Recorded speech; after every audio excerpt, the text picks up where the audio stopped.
서울광역방송센터입니다. 더불어민주당 당대표와 5명의 최고위원을 선출하는 민주당 전당대회. 오늘 그 최대 승부처인 전북, 전남, 광주, 호남 경선, 호남 대첩이 열립니다. 민주당 본산 호남, 민주당 권리당원의 3분의 1 이상을 보유한 호남은 과연 누구를 어느 정도로 선택해서 밀어줄지 정치권 안팎에서 초미의 관심입니다. 산전수전, 공중전 다 겪은 여야 정치권의 고수, 여야 중진들과 함께 정치권 이슈, 현상 너머의 본질과 이면을 짚어보는 KBC 여의도 중진 대담. 민주당 3선 김영진 의원, 국민의힘 3선 성일종 의원 스튜디오에 나와 있습니다. 어서 오십시오. 네, 안녕하십니까. 네, 안녕하십니까. 일단 전당대회 얘기부터 바로 좀 해보겠습니다. 오늘 호남 경선이 열리는데 그리고 내일 경기 서울 수도권 경선. 일단 호남 경선 결과 어떻게 전망하시나요? 현재는 여러 언론상으로 보면 네. 김민석, 정청래, 송영길 후보가 그래도 각자 호남에 장점이 있다라고 본인들이 열심히 선거운동을 하고 있거든요. 뭐 여론에서는 김민석 후보가 조금 앞선다고 하는데 제가 보기에는 개표를 해봐야 알 것이다. 왜냐하면 해봐야 알겠죠. 세 분이 다 열심히 해왔기 때문에 그 결과를 좀 보고 호남에 사실은 권리당원이 전체 155만 명의 3분의 1이거든요. 광주, 전남, 전북 합해서. 네. 그렇기 때문에 사실은 호남 수도권 70%라고 하는 압도적인 비중으로 권리당을 가지고 있고 또 출향 호남이 네. 분들이 수도권에 많이 계시거든요. 그래서 호남의 여론이 전체 민주당 대표 경선의 주요한 여론이 될 것이다. 그래서 이번 주 아마 말씀 주신 대로 토요일 날 호남 대첩에서 민주당 당대표 경선의 이 흐름들이 좀 보이지 않을까 그렇게 예측하고 있습니다. 누가 1등할 것 같으세요? 호남에서? 저는 이번에 보면서 정청래 후보가 굉장히 센 후보다. 세다. 예, 왜 그러냐면 김영진 의원이 여기 나와 계시지만 민주당 의원들이 한 160명 정도가 네. 되잖아요. 근데 정청래를 지지하고 있는 의원들이 제가 볼 때는 한 20, 30명 정도? 그러면 한 130, 40명 정도는 네. 지금 김민석 후보가 지지를 받고 있는 거거든요. 그럼에도 불구하고 지금 숫자로 봐보면은 뭐 3천여 명 정도 네. 앞서 있는 대의원에서 당원에서 그 정도 보면은 제가 볼 때 정청래 후보가 굉장히 센 후보라고 느껴져요. 예. 그리고 또 정청래 후보의 백그라운드가 네. 친문 아니겠습니까? 거의 전통적인 민주당 지지자들이죠. 이런 분들의 백업을 받고 있고 또 여기에 네. 대통령이 명픽을 한 분이란 말이죠. 지금 김민석 후보는 총리도 관두고 네. 당을 맡아달라고 그랬으니까 나오신 거고. 그래서 또 후보로 보더라도 송영길, 김민석 대 지금 현재 정청래 2대1 구도가 되는데 여기에 또 행정부의 메가 프로젝트라든가 여러 이런 호재를 얻고 있음에도 불구하고 네. 지금 정청래 후보가 이렇게 잘 싸우는 걸 보면은 굉장히 센 후보다. 그 저력은 어디에서 나오는 걸까요? 아무래도 이 적통 논쟁을 처음부터 이렇게 불러일으키지 않습니까? 네. 적통의 반대는 아무래도 이제 배신의 프레임이겠죠. 이제 이러한 것들을 가지고 나온 것 같은데 여러 가지를 봤었을 때는 김민석 후보가 좀 앞선다라고 하는 게 보편적인 평가들인데 네. 호남의 어떤 민심 같은 경우는 늘 전략적 판단을 해왔었기 때문에 또 지금 이렇게 봐보면은 대통령의 지지율이 지금 뭐 굉장히 많이 빠져 있지 않습니까? 오늘 어떤 그 여론조사 보니까 38%대까지 내려온 게 있더라고요. 40%대가 예, 뚫린 것도 40%가 깨진 게 있었습니다. 그래서 그런 것들을 이렇게 봤을 때 그 대통령이 지원을 해도 네. 지금 외롭게 싸우고 있는 이 정청래 후보를 보면서 호남에 과연 표심이 어찌 움직일까 하는 건 저희도 관심인데 사실 굉장히 센 후보라고 보여집니다. 근데 지금 말씀하신 대로 여건이나 상황을 보면은 김민석 후보가 좀 많이 앞서 나가야 될 것 같은데 압도하지는 또 못하는 것 같은데 그거는 그렇죠. 왜냐하면 우리 말씀 주신 대로 또 정청래 후보도 그동안 열심히 당에서 활동을 해왔고 네. 현역 프리미엄 있잖아요. 바로 직전 당대표였잖아요. 그것도 프리미엄이 엄청난 프리미엄이죠.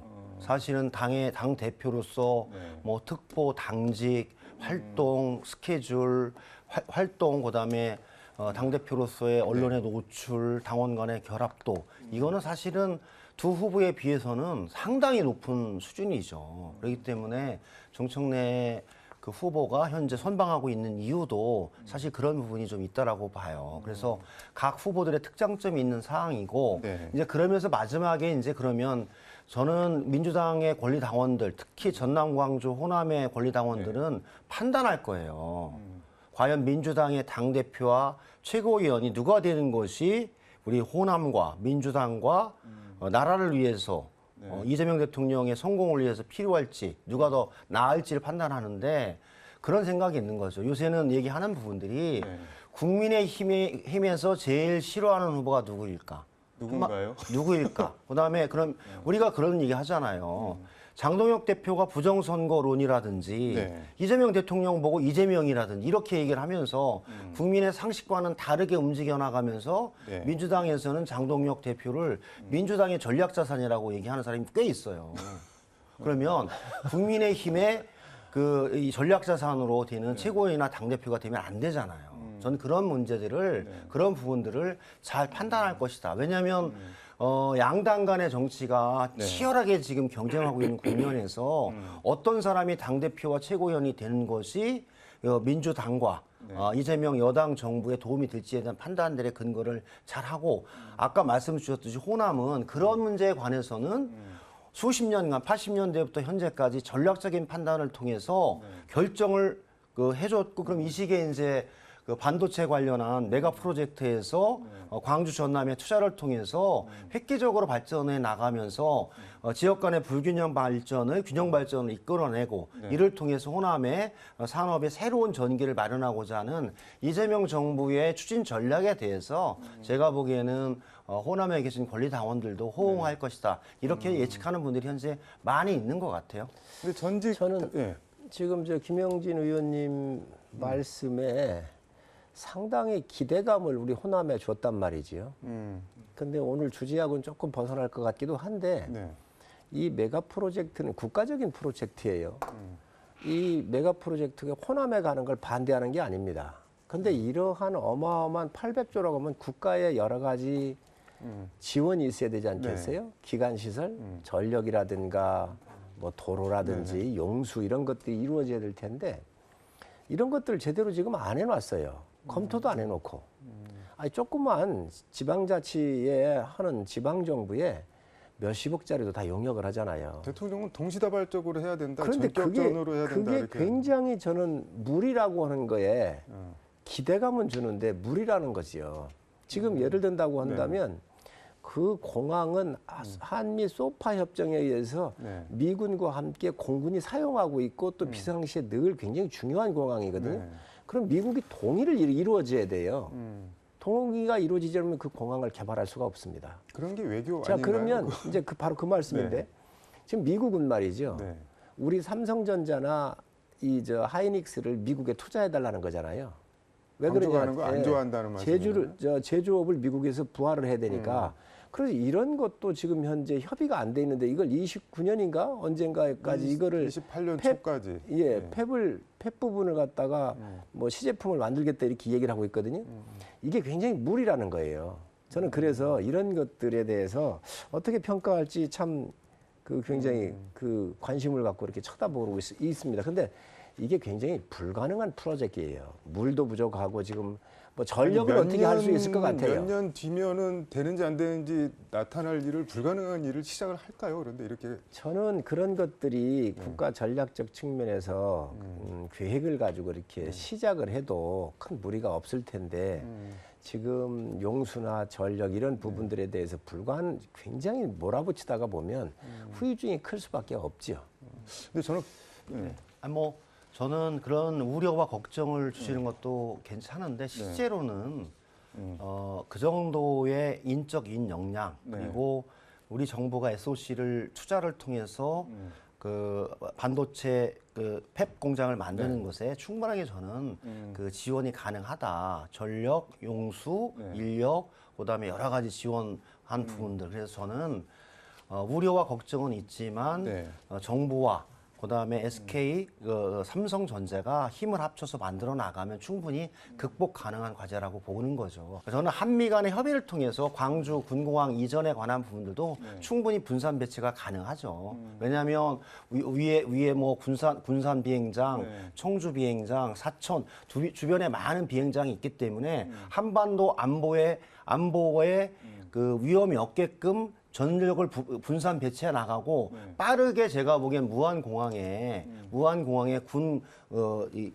깔면 충분하게 그 시기에 극복해 나가면서 한미 간의 군사 협력을 하는데 지장이 없을 것이다. 그리고 용수 관련해서도 많은 걱정이 있었는데 저번에 한번 용수 전력 관련해서는 토론을 했었기 때문에 오늘은 주제가 아니라서 잘 준비해 나가면 그렇게 걱정하시는 부분들이 없게끔 만들어 나갈 수 있다 이런 생각을 드립니다. 요거 하나만 주제가 아니라서 제가 요까지만 말씀드릴게요. 요거 하나만 여쭤볼게요. 지금 성일종 의원님 말씀 듣다 보니까는 지금 이제 소파 협정에 따라서 거기에 있는 미군을 뭐 다른 데다 기능을 분산 배치하려면 협정을 해야 되는데 미국 입장에서는 미군이 아니라 한국 반도체가 잘 안 되는 게 자기들한테 좋은 거니까는 뭐 이렇게 애먹이고 그럴 수도 있겠다라는 생각이. 근데 저는 현재 광주 비행장에 미군이 주전하는 게 아니거든요. 군 비행장이기 때문에 한미 공군력 운용에 있어서 후방 전투 비행장 기지로서의 역할을 하는 부분이거든요. 저는 그런 정도는 한미 연합사에서 합리적인 조정을 통해서 충분히 가능하고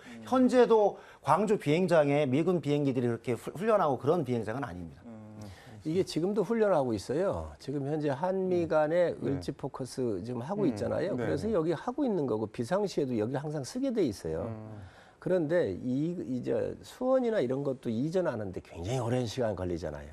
근데 이게 금방 이게 되겠냐는 거예요. 그리고 제가 볼 때는 또 정말 이 대통령이 성공을 위한 그러한 동력을 확보를 한다고 하면 저 개인적으로는 정청래 대표가 당대표 되는 게 대통령한테는 좋습니다. 왜요?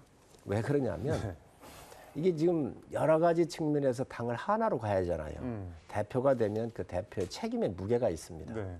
대통령은 성공한 대통령이 되기 위해서는 그래도 나한테 쓴소리하고 내 반대쪽에 있는 여권 내에도 찬성파와 반대표가 항상 이 공존한단 말이죠. 여권 권력 관리가 더 어려워요, 야당보다. 권력이라는 하나 중심이 있기 때문에. 근데 쓴소리 하면서 뭐 쓴소리도 좋은데 쓴소리 때문에 삐걱삐걱 되느니 같이 갈 수 있는 사람을. 그러기 때문에 더더욱 그런 사람들을 안고 가는 게 대통령의 역할이고 그렇지 않습니까? 그래야 더 큰 정치를 할 수 있고 여당 내가 분열이 안 되면서 갈 수가 있는데 만에 하나 이번 같은 경우에 예를 들어서 정청래 대표가 떨어지는 일이 있다고 그러면 여당에 난 더 어려움을 겪을 수 있다고 봐요. 정청래 대표가 되는 게 더 좋다고. 저는 제가 보기에는 새 후보가 저는 어느 후보가 당대표가 되더라도 저는 부족함이 없고 그럴 것이라는 생각이 들어요. 그래도 좀 나은 후보들에 대한 판단들을 이제 당원과 권리당원이 한다라고 봐요. 그래서 어느 후보가 돼서 이재명 대통령이 어려워지고 어느 후보가 안 돼서 이재명 대통령이 힘들어진 이런 과정은 저는 안 될 것이라고 보고 그런 정도의 역량은 현재 이재명 정부와 민주당 집권 여당의 역량으로서 충분히 커버 가능하고 같이 극복해 나가는 과정이다라는 생각이 들고요. 사실은 이제 우리 그 국민의힘에서도 민주당의 이 대표 경선이 아주 격렬하게 진행이 되니까 그로부터는 후유증에 대해서 걱정을 해주시는 건 대단히 감사해요. 국민의힘 내부에서도 장동혁 대표와 반장동혁, 장파와 반장파 이게 정확히 나눠져 나가면서 지금 급속하게 지금 분화해 나가고 있잖아요. 민주당 내에서도 그런 부분으로 가면 저는 우려가 있을 것이다. 그래서 저는 전당대회 끝나고 나서 그런 지점들은 다 있고 이제 연대와 협력 그리고 그를 통한 통합의 길로 나가면서 갈 수 있는 여지가 훨씬 더 저는 민주당 내 정체성의 차이가 크지 않기 때문에 충분하게 통합해서 집권 여당의 역할을 할 수 있는 자세와 준비가 될 것이다 이런 생각이 들어요. 당청 관계의 건강성을 유지하는 것은 당의 목소리가 나와야 돼요. 저희가 여당이었을 때 강서에 국회의원 보선이 나왔었잖아요. 그때 김태우 후보를 그냥 찍어서 당대표가 반대 못하고 그냥 내보내가지고 아주 그냥 해보나 마나가 17%인가 8%인가를 졌잖아요. 그때부터 이제 여당이 분화가 시작이 됐고 어려움이 처한 거예요. 근데 그래서 이재명 대통령이 윤석열 대통령 같은 스케일은 또 아니잖아요. 그렇게 막 무리를 하고. 물론 틀리죠. 그러나 권력의 속성은 거의 비슷합니다. 이게 대통령하고 당하고의 건강성을 유지하려고 한다면 네. 그래도 쓴소리하는 당대표가 할 줄 아는 배포 있는 사람이 필요한데 이미 제가 볼 때는 정청래 대표는 그런 걸 좀 갖추지 않았나 싶어요. 근데 김민석 후보 같은 경우에 총리를 하셨고 네. 이게 하시더라도 그런 얘기는 좀 하기가 어려울 거예요. 저희 경험으로 봤을 때. 그래서 건강한 관계를 위해선 뭐 저희가 여당을 지금 걱정해 줄 입장은 아닌데 어찌됐든 그런 거로 보면 건강성을 유지한다는 측면에서는 제가 봤었을 때는 그 정말 대통령께서 큰 정치를 한다고 하면 그 이러한 반대쪽에 여당 내 반대쪽에 있는 사람을 아우러야 성공할 수 있는 조건은 갖추죠. 은근히 정청래 대표를 밀고 계신 거 아닌가요? 저희가 봤을 때는요. 저희가 봤을 때는 정청래 김민석 대표 후보가 당 대표가 되는 게 좋습니다. 야당한테. 왜요? 그 이유는 이게 일체가 되잖아요. 그럼 쓴소리를 못 하잖아요. 네. 그때는 그 정권이 정말 위험성으로 갑니다. 그렇잖아요. 그리고 또 두 번째로 봐보면 정청래 대표가 안 됐을 때는 이제 민주당의 본류라고 하는 분들이거든요. 이분들이 아까도 말씀드렸지만 친노와 또 친문 계열의 거기가 정통성인데 떨어져 나갈 거라는 말씀인 건가요? 이분들의 다음에 총선에서의 보장되기가 어렵습니다. 그러면 조국당이나 이런 당도 있고 하기 때문에 이 세력들이 또 하나의 세력군을 형성했었을 때는 분당될 확률이 굉장히 높습니다. 그게 저희도 경험해봤던 것들이잖아요. 그렇기 때문에 아마 이거는 김영진 의원님을 비롯한 민주당 내에서도 중진들이 고민하는 지점이에요. 뭔가 상당히 복잡하네요, 이게. 원래 여당의 권력을 관리하기가 제일 어려운 겁니다. 그래서 저희가 보는 현지에서는 아마 이게 집권 세력 내에서의 핵심 코어층과 또 반대 진영에 있는 쪽에 분화가 이루어질 수 있는 가능성도 굉장히 크지요. 이제 국민의힘에서 이제 예측하는 부분들이 좀 있는 거죠. 네. 근데 국민의힘은 민주당이 좀 더 균열이 나고 또 그러면 떨어져 나가고 하면서 야당이 정치적인 계기를 잡아서 좀 앞으로 나갈 수 있는 부분 때문에 네. 이제 그런 예측들을 하시는데 실제로 그렇게 갈 정도는 아니다라고 저희들은 보는 거예요. 한마디로 누가 되든 제가 보기에는 특별하게 그런 정도로 예측하는 국민의힘에 있는 분들이 예측하는 바대로 갈 리는 없다. 그건 한마디로 국민이 원하는 바에 아주 명확해요. 민주당은 사실은 뭐 국민의힘이나 민주당도 똑같은데 단결하면 승리하고 분열하면 졌잖아요. 가장 뼈아픈 것이 2007년 노무현 대통령 마지막 시기에 반노 친노가 어마어마하게 격렬하게 싸웠잖아요.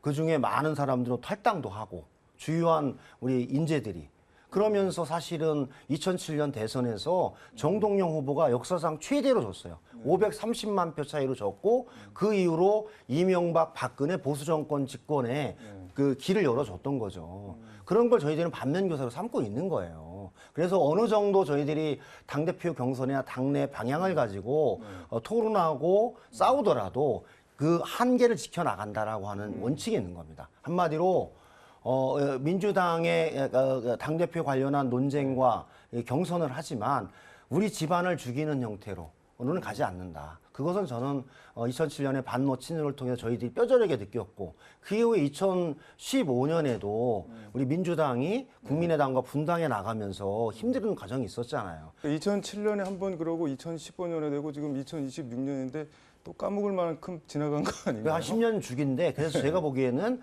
저는 항상 그래서 그 얘기를 하는 거죠. 이재명 대통령이 윤석열 대통령처럼 국정을 운영하지 않지 않습니까? 나름대로 준비되고 역량이 준비된 대통령으로서 역할을 지금 충분히 하고 계시기 때문에 그렇게 이재명 대통령 정부의 성공에 같은 수레바퀴로서 갈 수 있다라고 봐요. 그래서 걱정은 많이 하시지만 국민의 힘이 우려하고 원하는 바대로 가지는 않을 것이다. 그래서 너무 그렇게 막 기대 섞인 희망을 가지면 안 된다. 이런 말씀을 드립니다. 저는 김영진 의원님하고는 좀 틀린 생각을 하고 두 가지인데 하나는 지금 민주당 정당대에서 나오는 키워드를 보면 몇 가지가 있습니다. 어떤 건가요? 배신의 DNA, 신천지, 또 합당과 관련된 과요, 그리고 분열주의 이런 것들이 나온 거는 극한적 단어가 다 나온 거거든요.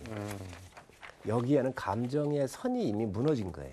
이제 갈라설 일만 남았다 그런 말씀인 제가 볼 건가요? 때는 모든 당이 그렇습니다. 저희 당도 그랬고.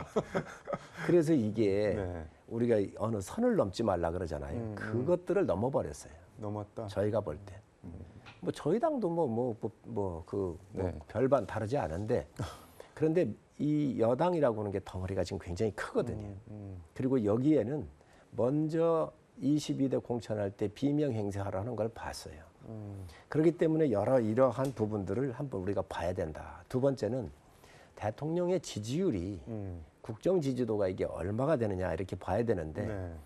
요즘에 나오는 거 보면 민주당 당 지지율이 높지 대통령 지지율이 밑으로 내려가 있습니다. 계속 최저치를 경신하고 예, 있던. 그렇습니다. 예, 그렇기 때문에 이 대통령 지지율에 따라서 정치인들의 이 이합집산이 늘상 일어나지는 거거든요.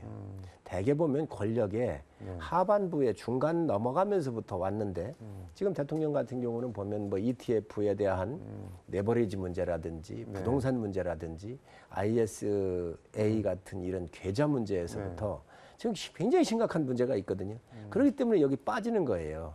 이게 대통령이 원심력으로서 지지율이 높을 때는 그 분열이 덜 일어나는데 그렇지 않을 때는 굉장히 심각한 내분이 일어나는 거지.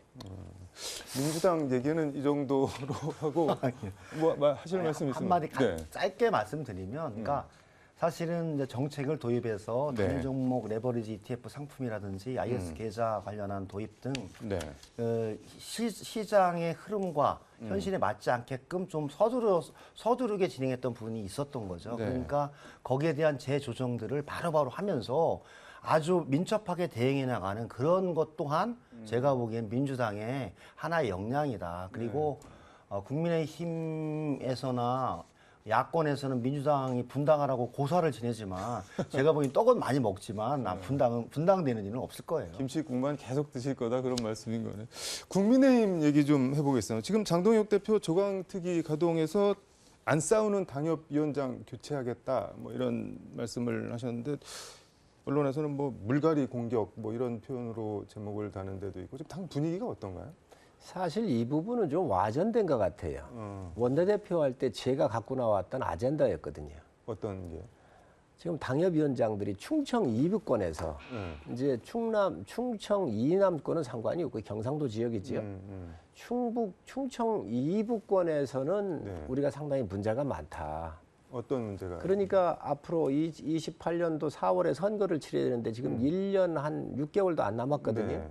그렇기 때문에 지선에 대한 결과를 놓고 당무감사를 실시를 해서 정말로 열심히 뛰지 않았었던 이런 데는 좀 우리가 갈고 그래서 우리가 좀 예를 들면 네. 그 또 경상도 지역의 경쟁력 있는 다선 후보들도 착출을 좀 해서 수도권에 수도권으로. 좀 배치도 좀 하고 해서 우리가 준비를 하자. 그걸 하겠다라고 공약으로 내놨던 것들이에요. 새삼스러운 거는 아닙니다. 새삼스러운 건 아닌데 시점이 그래서 네. 이 조직 강화를 좀 하자라고 했던 그 당시에 다 내놓고 의원들을 설득했던 그러한 그 공약 중에 하나였는데 이제 지금 민주당은 이미 사고지구당을 다 교체를 했어요. 전당대회를 앞두고. 네. 그러니까 우리는 그걸 안 했잖아요. 그래서 이걸 하는 건데 거기에 아마 장 대표는 그 정말 싸우지 않는 이런 사람들 같은 경우는 교체를 해든 거 아니냐 뭐 이런 얘기를 하신 것 근데 같은데 그 했는지 안 했는지 모르겠고. 기준이 뭔가요? 싸우지 이제 그 않는 기준은 우리가 지방선거할 때 나온 그 기준들이 있습니다. 선거 결과. 네. 그리고 이제 당무감사를 아마 했을 거예요. 전에도 했었고 또 앞으로 하게 될 것 같기도 한데 이러한 데이터를 놓고 우리가 평가를 하는 것이죠. 지금도 전투적인데 싸우지 않는 당협위원장 교체하겠다. 더 전투적으로 가겠다는 것 같은데 어떻게 보세요? 그러니까 제가 보기엔 의원님 말씀하시는 거는 이제 정석이죠. 저렇게 하는 게 조광특위와 지역위원장 개편의 네. 과정이고 그를 통해서 28년 총선을 준비하는데 네. 사실 그렇게 안 되기 때문에 문제가 되는 거죠. 한마디로 장동혁파와 반장동혁파를 딱 갈라놓는 거예요. 지금 사실을 보면 그러면서 저는 국민의힘에서 하는 정치 중에 민주당은 그런 건 닮으면 안 돼요. 윤리 계속 보내잖아요. 현역 국회의원들을, 정치인들을. 네. 한마디로 이 정당이라고 하는 것은 정치를 하기 위해서 정치 결사체로 정치를 하기 위해서 모였는데 네. 정치하는 집단 내에서 사법이 더 앞장서는 거예요. 윤리 보내서 제명하고 뭐 징계하고 이렇게 하겠다. 계속 겁박하는 정치를 하고 있는 거거든요. 네. 그러면서 친장파는 살려주고 반장파는 숙청하고 그리고 친한계는 자르고 이렇게 하겠다. 이것이 예열 과정이 너무 길었어요. 한마디로 지방선거부터 지금까지. 네. 그러다 보니까 지금 지역위원장 개편의 얘기들이 이거 살생부 아니냐 이렇게 보고 있는 거죠. 한마디로 역량 있고 능력 있고 공개적인 객관적인 그 근거와 내용에 기반해서 활동 평가, 지지율 평가, 미래 희망 이런 부분을 잘 모아서 객관적인 평가라기보다는 근데 장동혁 대표가 장동혁 대표와 살생부를 작성을 할 수는 있다라도 그거를 실행을 할 역량이 있을까요? 왜냐하면 조광특위 구성을 당 대표가 하니까 그런 거죠. 조광특위 위원장과 조광특위 의원의 다수를 당 대표가 사무총장의 추천을 받아 임명을 하기 때문에 당연히 장동혁 대표가 원하는 바대로 사실은 그 지역위원장, 당협위원장을 임명할 수 있는 거죠. 그래서 그동안 장동혁 대표에 쓴소리를 한다든지 하면 사실은 특정 어느 위원장, 송파의 위원장, 마포의 위원장 그거 날리는 건 일도 안 해요. 일도 아니에요. 일도 안 해요. 아니, 제가 아니. 보기에는 일례로 뭐냐면 평가를 하는데 특정 종목을 가지고 평가를 하게 되면 사실 날아가는 거예요. 저는 그래서 그렇게 가면 안 된다라는 취지에서 지금 1년 6개월 후에 2028년 총선을 예비해서 하고 있는 건데 이것이 그 전 단계인 총선 공천권을 갖는 차기 당대표를 선출하는데 어떤 지역위원장이 어떤 당협위원장이 유리하냐 불리하냐 이 잣대에 의해서 제가 보기에는 조직강화특위에서 당협위원장을 임명할 것 같다. 그래서 지금 아마 민감하게 바라보고 있고 친장파가 아닌 반장파나 친한파에서는 이거 지금 그럴 시기이냐. 먼저 장동혁 대표가 지방선거의 실패와 패배를 책임지고 먼저 사퇴해야 된다. 이런 주장들이 있는 거죠. 그래서 저는 사실은 송일정 의원님이 말씀하신 바대로 그렇게 개편해 나가면 합리적인 개편의 과정이 되는데 여기에 사심이 들어가고 장동혁 대표의 자기 정치가 들어가면 그때부터는 제가 보기에는 걷잡을 수 없이 간다라는 생각이 듭니다. 근데 김영진 의원님이 저보고 민주당 잘못되라고 고사 지낸다고 그러더니 서로 지금 고사 지내고 계신 건가요? 김영진 의원님이 저희 당에 대해서 고사를 지내주신 것 같아요. 그 내용이 조금 틀려요. 이게 뭐냐면 당협위원장들 국회의원 포함해서 네. 임기가 2년이에요. 그래서 임기가 다 끝나요. 아, 그렇기 때문에 조광특위는 자연스럽게 열어야지요. 열면서 이게 총선을 대비할 수 있는 시스템을 구축하는 거니까 이 흐름은 맞는 거예요. 거기에 이제 말씀하신 대로 사감이 들어갔을 때에 비난의 요소가 많이 있겠지요. 근데 날리려면 날릴 수는 있나요, 진짜로? 물론 정치라는 게 원래 그렇습니다. 아니 뭐 비명 행사하는 거 다 보셨잖아요. 그래서 그거는 정치권에 늘상 있는 일들이에요. 그런데 그것들을 최소화하고 객관성 얼마나 부여하느냐. 그리고 자기가 잘못했어도 잘리는 사람은 불평을 내기 마련입니다. 그런데 어쨌든 그런 것들이 비교적 객관성을 유지를 해야죠. 이제 이 부분에 대해서 우려를 하시는 부분인데 아무래도 이러한 조직을 정비하는 과정에서의 소란스러운 얘기가 왜 안 나오겠습니까? 일부는 나올 거라고 보고. 근데 지금 장동혁 대표 워딩을 보면은 당협위원장이 20%만 싸운다, 80%는 안 싸운다, 이 80%도 싸우는 당협위원장으로 바꿔야 된다. 이 말은 3분의 1을 지금 갈겠다는 말인 거잖아요. 그거는 좀 과한 해석일 것 같고요. 네. 우리 의원들이 지금 이제 109명이 있잖아요. 네. 109명이 있는데 그 야당이지 않습니까? 그 야당은 야당의 기본이 있습니다.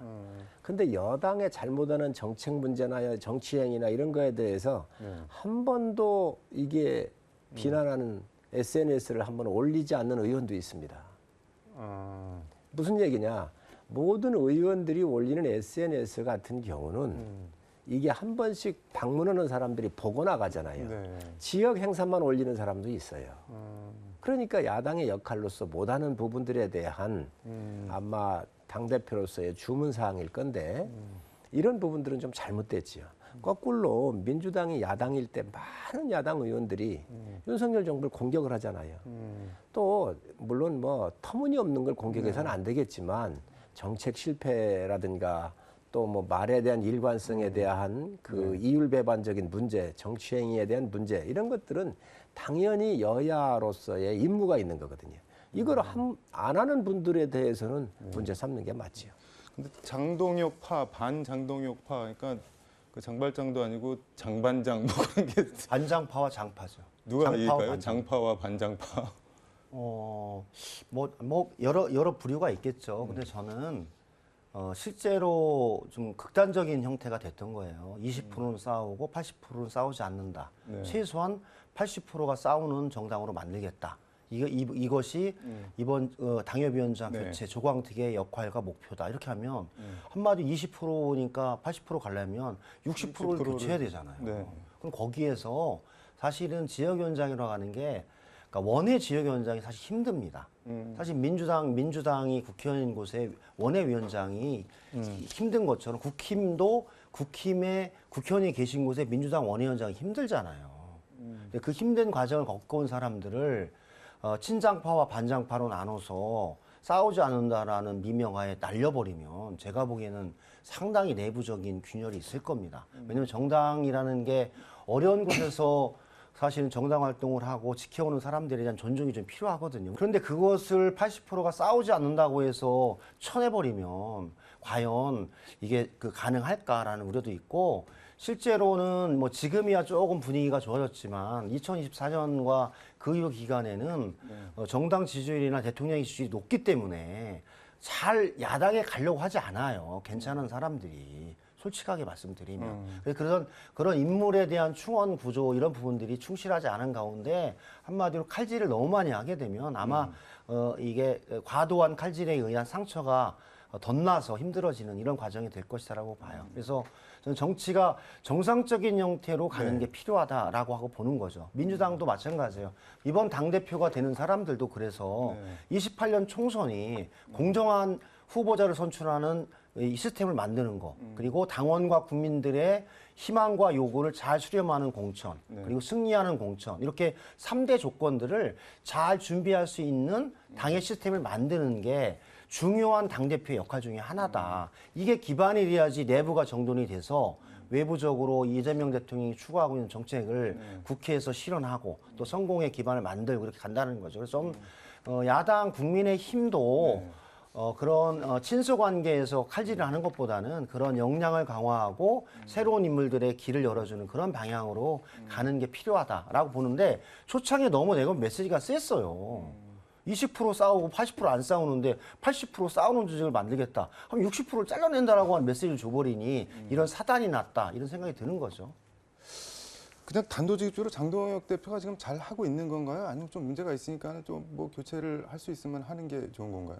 여러 문제가 있지요. 왜 없습니까? 네. 그런 문제가 있지만 그렇다고 당원들에 의해서 뽑힌 대표를 함부로 내보내기가 또한 어려움이 있지요. 그러니까 지금 우리 당의 큰 흐름은 네. 어쨌든 대표를 중심으로 해서 여러 가지 대우를 좀 정비해서 가자. 이 흐름이 조금 형성되는 것 같습니다. 알겠습니다. 국민의힘 얘기 이 정도로 하고 이재명 대통령 얘기 좀 잠깐 해보겠습니다. 국방부 등 외교안보부처 업무보고에서 육사회사 공사, 이 삼성한학교 통합 관련해서 앞으로 또 쿠데타를 할 수도 있지 않나, 누가 또 쿠데타를 할 것이라고 상상을 했겠나 이런 발언을 해서 지금 논란인데 지금 국회 국방위원장 하셨고 지금도 국방위원이신데 이거 육사를 뭐 잠재적 쿠데타 세력으로 보는 거냐 이렇게 비판이 야당 쪽에서 있는 것 같은데 의원님은 어떻게 보세요? 대통령께서 왜 그런 말씀을 하셨는지 모르겠어요. 그 논리라고 한다면 네. 육군을 없애야지요. 육군을요? 그렇지 않습니까? 쿠데타 하는데 육군이 했잖아요. 아니 그 뭐 육사를 쿠데타한 세력이라고 하는데 거기 할 때는 학사도 있고 그렇잖아요. ROTC도 있거든요. 장교들이. 네네. 그렇지 않습니까? 그러면 더 정말로 한다고 하면 육군을 없애버려야지요. 그러니까 지금 육군을 어떻게 그러니까 대통령의 논리는 네. 세 번의 쿠데타를 하는데 육사가 중심이 됐지 않냐 그 얘기잖아요. 그러니까 육사를 없애자는 거잖아요. 그렇게 말씀하셨잖아요. 그런 취지로 들리죠. 그런 취지로 네. 들리잖아요. 아니, 그렇다고 한다면 군을 없애야지요. 안보라고 하는 것은 한치의 오차가 있어서는 안 됩니다. 육사가 그런 하는 거에 주축되어 있는 몇 사람이 있다 하더라도 그 부분을 핀셋으로 뽑아서 정리할 생각을 하고 정상적인 육사 만들어서 잘 가게 해줘야지 지도자는 그게 아니고 육사를 없애버린다? 그건 있을 수가 없는 얘기예요. 안기백 장관도요. 그때 보니까 뭐 소련이나 러시아나 뭐 중국에 이런 데도 뭐 얘기를 했던데 저 통합을 아닙니다. 거기도 육사, 해사, 공사 다 있습니다. 그거 잘 알지도 못하고선 그런 얘기를 한 거예요. 그러니까 지금 이런 문제가 나오는 거라고요. 이 안보 문제는 여야를 떠나서 아주 객관적으로 보고 대한민국에 100년 만에 갈 겁니까? 500년 갈 겁니까? 영속적으로 가야 한다고요. 근데 3사 통합을 육사를 없애는 거로 볼 수가 있나요? 당연히 없애는 거지요. 그 없애는 육사라고 하는 위치적인 측면도 봐야 돼요. 거기는 6.25가 났었을 때 약 한 700여 명의 그 당시 후보생들이 나가가지고 거기서 전사한 지역입니다. 그리고 대한민국 군의 시작이 바로 그곳으로부터 시작을 한 거예요. 태능이 그런 의미가 그럼요. 미국의 웨스트 포인트도 독립전쟁을 할 때 시작부터 했기 때문에 거기를 한 거 아니에요. 이런 상징성이 있는 것이고 그게 바로 정신입니다. 해군 같은 경우는 해군이 바다 내음을 받는 곳에서 생도들이 훈련을 해야지 교육을 받아야지 육지에서 받는다는 거 있을 수 없는 일이잖아요. 각각의 특성이 있기 때문에 그런 건데 그리고 다른 정부들도 이거를 하려고 이런 효율성 때문에 하려고 했었던 것 같아요. 검토해보니까 안 되잖아요. 그거 못한 겁니다. 그런데 그거를 쿠데타를 3번씩 하는데 주역이 했기 때문에 이거 없애야 한다? 그 논리는 맞지가 않는 것이죠. 이 대통령 워딩이 다 육군에서 벌어진 일이고 육사 출신들이 한 일인데 책임을 물은 일이 있냐 안기백 장관에게 이렇게 물었는데 이거는 결국 지금 뭐 김용현 장관 등등등에서 다 처벌받고 있는데 책임을 물은 일이 있냐라고 물어보는 건 육사 전체의 책임을 물어야 된다 이렇게밖에는 안 들릴 수도 있는데 큰 의미에서 보면 저는 그렇게 생각을 해요. 그러니까 12.12 쿠데타도 그렇고 박정희 대통령의 쿠데타도 그렇고 사실은 정치 군인들이 사조직화되어 사실 쿠데타를 일으킨 거 아닙니까? 그리고 특히 12.12 쿠데타는 육사 11기를 중심으로 11, 12, 13, 14, 15 그리고 특정 지역의 군인들이 딱 결탁하여 사조직으로 사실은 하나의 형태로 해서 정치 쿠데타를 일으킨 거 아닙니까? 군사 쿠데타를. 근데 이번에도 사실을 보면 윤석열, 김용현, 여인영 충암파를 육사 안에 충암파를 중심으로 하고 충암파를 중심으로 요직에 앉힌 거잖아요. 국방부 장관, 방첩사령관, 뭐 여러 가지 주요한 자리에 그렇게 나가면서 그런 문제들이 지속적으로 왔던 문제를 전 지적을 했다라고 생각을 하고 육사 전체가 그렇다라고 보진 않아요. 그런 뜻으로 한 건 아니다. 쿠데타라고 하는 부분들은 그런 정치 군인들의 역사들이 육사를 중심으로 육사 선후배의 정치 군인들에서 이어났던 부분에 관해서는 단호하게 처벌하는 게 필요하다. 그런 부분이지 육사 전체를 처벌하자. 그런 취지는 아니었다라고 봅니다. 약간의 복해가 있었다라고 봅니다. 김영진 의원님 대통령께서 명확하게 말씀을 하셨잖아요. 원래 방어하시기가 저렇게 어려운 거예요. 변호해 주시기 어려운 건 알겠는데 쿠데타 3번이나 익혔는데 육사 그냥 두면 되냐. 이게 취지잖아요. 육사 없애야 한다. 그런데 정말 잘못된 생각입니다. 왜 그러냐? 통합하면 안 돼요. 이란전에서 보셨잖아요. 미군이 아무리 해군을 갖고 가서 공군력으로 폭격을 하고 다 해도 육군을 안 넣으면 안 되잖아요. 전쟁이 끝나질 않잖아요. 근데 3사 통합한다고 육군이 없어지는 건 아니잖아요. 아니 통합을 해서 합동성이라고 그러는데 합동성이 1, 2학년에 무슨 합동성이 교양 과정이지 합동성은 국방대학 가고 육군대학 갔었을 때 합동성을 그때 배우는 거예요. 초급 장교일 때는 합동성하고는 전혀 관련이 없는 겁니다. 그렇게 따지면 ROTC 3사, 육사 다 합해야지요. 지금 육사는요, 6사의 초급 장교가 나오는 게 260, 70명밖에 안 됩니다. ROTC가 작년도에 나온 게 2,700명이 나왔어요. 학사가 수천 명이 나옵니다. 더 많잖아요. 그 합동성을 생각한다고 그러면 학사도 뽑지 말고, ROTC도 뽑지 말고, 육사도 뽑지 말고 하나로 통합해야 되지요, 그게. 그런데 무슨 교양 과정에서 해군, 공군, 육군 이 사람들만 갖다가 합쳐가지고 통합성과 또 여기에 효율성을 확보한다는 거예요. 있을 수 없는 얘기고 육사는 육사 나름대로의 갖고 있는 고유 전통과 정신이 있습니다.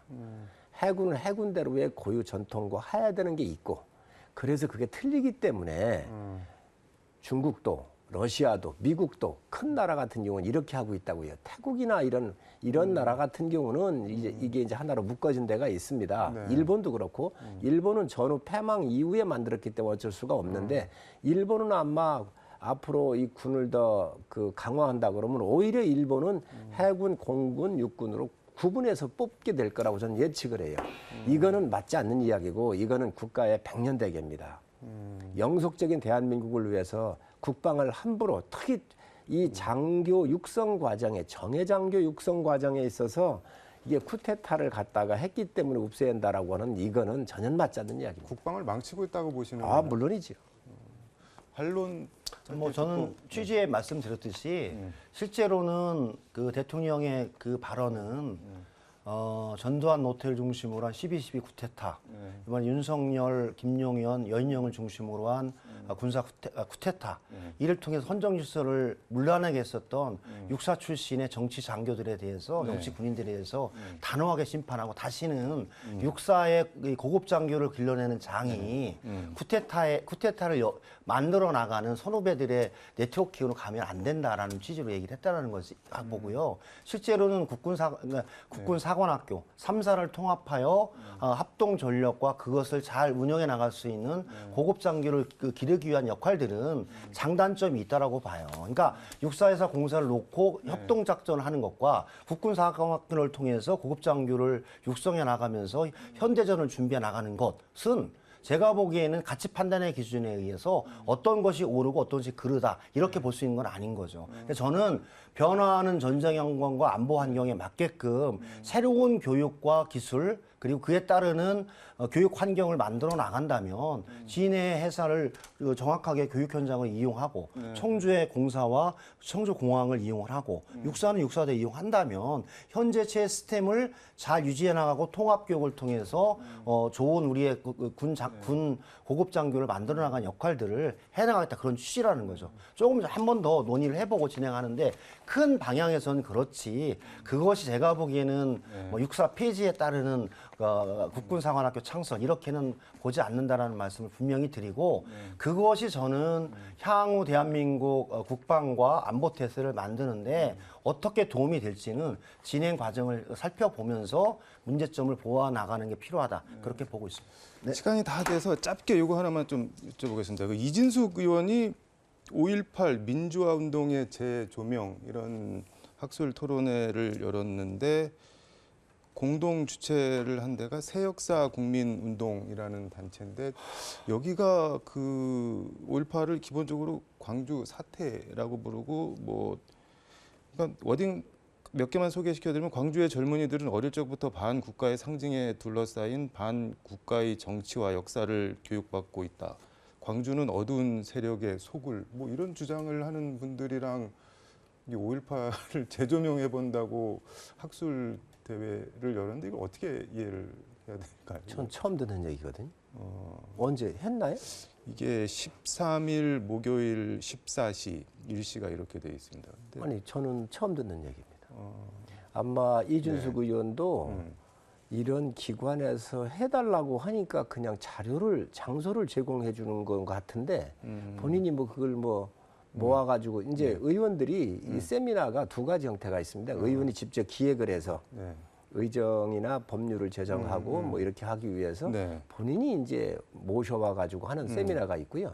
단체들이 요구를 해서 뭐 열어주는 케이스가 있는데 제가 볼 때는 아마 그 후자로서 요청을 한 거지 저는 오늘 정보가 없습니다. 처음 듣는 얘기입니다. 근데 이준숙 의원이 저는 그래서 좀 국회의원으로서 해야 할 일과 하지 않아야 할 일을 저는 구분할 필요가 있다. 이준숙 의원이 극우적인 시각으로 자기 의견을 표명하는 것이야 자유이지만 실제로 5.18 민주화 운동에 대해서는 역사적, 법률적, 헌법적 평가가 끝났고 여야가 함께 헌법 전문의 5.18 정신을 같이 부마항쟁과 함께 헌법 전문에 실어서 네. 대한민국 민주주의 역사에 살아있는 현장으로 보자라는 것까지가 저는 사회적 합의라고 봐요. 여야에도 이것에 대해서는 특별하게 반론이 많지 않거든요. 그럼 그런 정도로 저는 헌법적, 법률적, 사회적 합의가 이루어졌던 5.18 민주화 운동에 대해서는 네. 그렇게 존중하고 가는 게 낫지.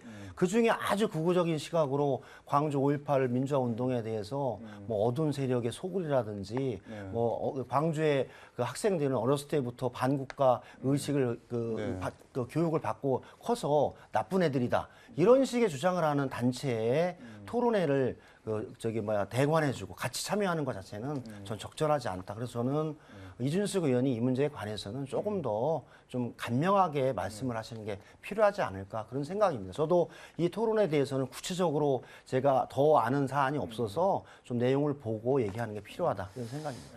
너무 큰 의미는 두지 마시지요. 왜냐하면 김영삼 대통령 때의 네. 광월동 그 묘지 성역화하는 작업이라든가 법안 같은 거 할 때 네. 저희 같은 사람이 나서서 앞장서서 이 그 법인 이 단체들도 중앙화하는데 앞장섰고 이렇게 했기 네네. 때문에 지금 저 김영진 의원님 주신 말씀이 맞습니다. 그래서 아마 우리 이준석 의원도 그런 과정을 모르실 거예요. 그래서 아마 제가 볼 때는 그냥 해달라고 그러니까 그냥 그 대개 의원들이 많이 그렇게 하고 있거든요. 다른 항목들도 그런 상황일 거라고 저는 예측을 하지 아마 그 네. 특별한 상황은 아닐 겁니다. 근데 기왕의 보수 여전사 일부에서는 뭐 극우라는 소리를 하는데 기왕에 이렇게 된 거 이 길로 계속 나가보자 뭐 이렇게 생각하시는 게 아닌가. 우리 정치하면서 네. 극우나 극좌나 이 진영들은 바람직하지가 않습니다. 그리고 또 이 딱지 붙이는 것도 우리가 조심해야 돼요. 어떤 정치 세력 내에는 네. 좀 강한 부류도 있고 또 약한 부류도 있지 않습니까? 또 가운데 진영도 있고 그런데 이게 문제가 되다가 보면 센 분들의 의견들이 다 좀 주도하는 경향이 있죠. 그거는 여당도 야당도 거의 비슷합니다. 그런데 이런 것들을 국민들께서 이제 중화시켜 주시고 네. 또 여론으로서 이끌어 주셔야죠. 알겠습니다.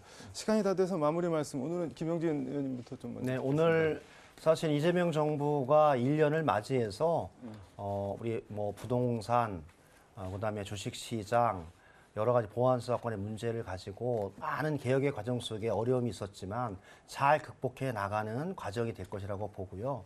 특히 이번 민주당 전당대회가 이제 마지막에 이르고 있습니다. 이번 주 오늘 토요일 광주, 전남북, 전북을 하고 일요일 그다음 주 일요일 서울, 경기 그리고 네. 마지막 하면 마무리가 되는데 치열하게 경선을 했지만 그 치열한 경선을 잘 다듬고 통합하는 민주당을 통해서 이재명 민주당 집권 여당 정부가 잘 발전해 나갈 수 있도록 그 역할을 우리 새로 그 출범하는 그 민주당의 대표와 지도부들이 잘 할 것이고 민주당 국회의원들도 그 역할들을 충분히 해 나갈 수 있도록 노력하겠습니다. 네, 고맙습니다.